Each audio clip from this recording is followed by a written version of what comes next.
Pakistan stock exchange में आज कारोबारी हफ्ते का दूसरा रोज़ था। हमने देखा कि कारोबारी सरगर्मी में खासी उतार चढ़ाव का शिकार रही। मार्केट में जो है 100 इंडेक्स ने जो लो बनाया वो तकरीबन 43,906 पॉइंट्स का बनाया, जबकि जो हाई बनाया वो 44,117 पॉइंट्स का बनाया और तकरीबन 44,000 के लेवल के ऊपर जो है 100 इंडेक्स बंद हुआ है। 106 पॉइंट्स का इसमें इजाफा हुआ है। वॉल्यूम्स आज भी खासे कम मार्केट में नजर आए हैं। तकरीबन 14 करोड़ शेयर्स का मार्केट में काम हुआ है। वजह यही है कि जिस तरह जो है काबीना से आज मिनी बजट की मंजूरी दी गई है, तो उसके बाद अब कल ये पार्लियामेंट में पेश किया जाएगा, जिसके ऊपर अभी भी तहफ़्फ़ुज़ात हैं क्या यह पास हो सकेगा या नहीं हो सकेगा। फिर अगर ये पास होता है तो ये कहा जा रहा है कि IMF से जो डील है हमारी वो मंजूर हो जाएगी और उससे जो कर्जे की किस्त मिलनी है वो भी हमें मिल जाएगी। इसमें तकरीबन ये कहा जा रहा है कि तकरीबन 350 अरब रुपए के टैक्स इस्तेशना है जो ख़त्म कर दिए जाएंगे, जिसका ज़ाहिर असर जो है वो मुख्तलिफ सेक्टर के ऊपर भी आएगा।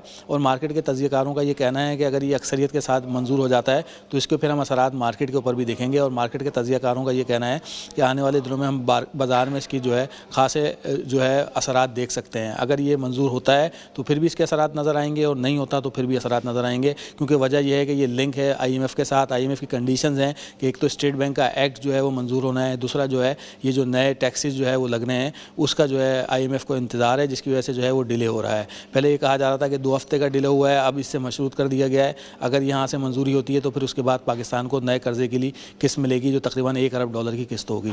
ये वजह थी। दूसरी हम देख रहे हैं कि डॉलर जो है वो मुसलसल ऊपर जा रहा है, रुकने का नाम नहीं ले रहा। ओपन मार्केट में स्टेट बैंक के इकदाम के बाद डॉलर 50 पैसे से ₹1 कम ज़रूर हुआ है, मगर अभी तक अपने हाई के ऊपर खड़ा हुआ है। इंटरबैंक मार्केट में आज भी डॉलर जो है 178 रुपये 35 पैसे अपने हाई के ऊपर तकरीबन बंद हुआ है। और मार्केट के यहाँ पे जो तज्ज़ियाकार हैं उनका ये कहना है कि जिस तरह इंपोर्ट्स की जो लास्ट फिगर आई हैं उसमें भी तिजारती खसारा हमारा बहुत बढ़ गया है, जो तशवीशनाक बात है। और ये वो वजह है जिसकी वजह से मार्केट में एक्टिविटी भी महदूद हो गई है, क्योंकि जो T-बिल्स के रिजल्ट आ रहे हैं वो भी ये शो कर रहे हैं कि आने वाले दिनों में स्टेट बैंक मॉनेटरी पॉलिसी में मजीद टाइटनिंग कर सकता है, जिसके असरात ज़ाहिर इक्विटी मार्केट्स में आएंगे। तो लगता है कि ये पूरा वीक मार्केट में उतार चढ़ाव का रहेगा। अगला हफ्ता भी हम देखेंगे कि मार्केट में जो है उतार चढ़ाव की सूरत हाल लेगी। अगर कोई अच्छी खबर आ जाए, IMF से पेमेंट आ जाए, तो फिर हम देखेंगे शायद बाजार यहाँ से थोड़ी बहुत चल सकती है, वरना बाजार रेंज बाउंड होगी, कम वॉल्यूम्स के साथ काम करती रहेगी।